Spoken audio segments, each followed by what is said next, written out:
Welcome to St. Peter's Basilica, one of the most important and recognizable buildings on Earth. This incredible church stands in Vatican City, the smallest country in the world. But what it lacks in size, it more than makes up for in history, art, and unforgettable stories.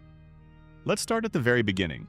St. Peter's Basilica is built over what many Christians believe to be the burial site of St. Peter, one of Jesus' 12 apostles and the first pope.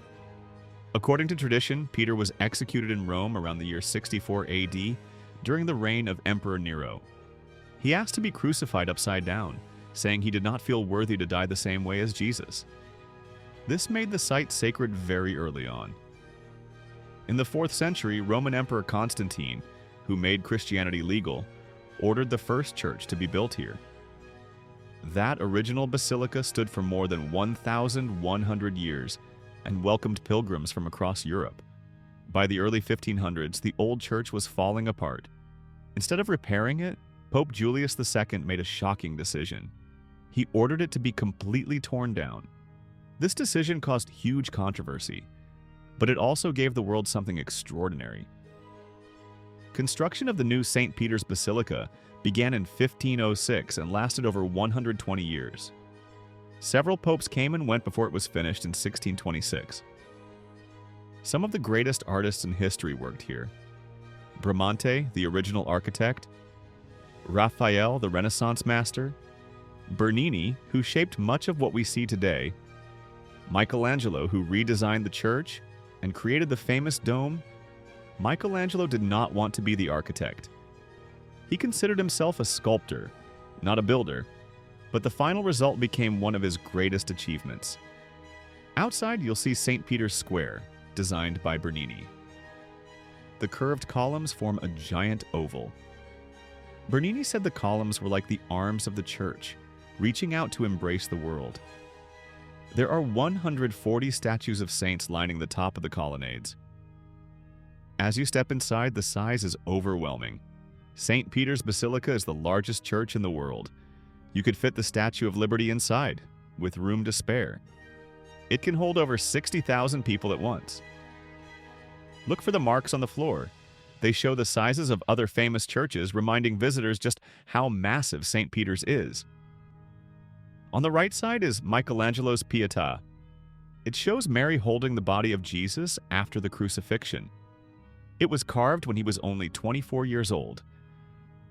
After rumors spread that someone else made it, Michelangelo secretly carved his name into Mary's sash, making it the only signed work he ever created. At the center stands the massive bronze canopy, called the baldachin, created by Bernini. It's nearly 30 meters tall, about as high as a 10-story building. It marks the high altar, which only the Pope is allowed to use. Directly beneath it lies the tomb of St. Peter. In the 1940s, archaeologists discovered ancient graves under the basilica, including one matching early descriptions of Peter's burial site. Michelangelo designed the famous dome, even though he didn't live to see it finished. From the floor, it looks enormous. From the top, the view is unforgettable. The dome rises 136 meters high, making it one of the tallest in the world.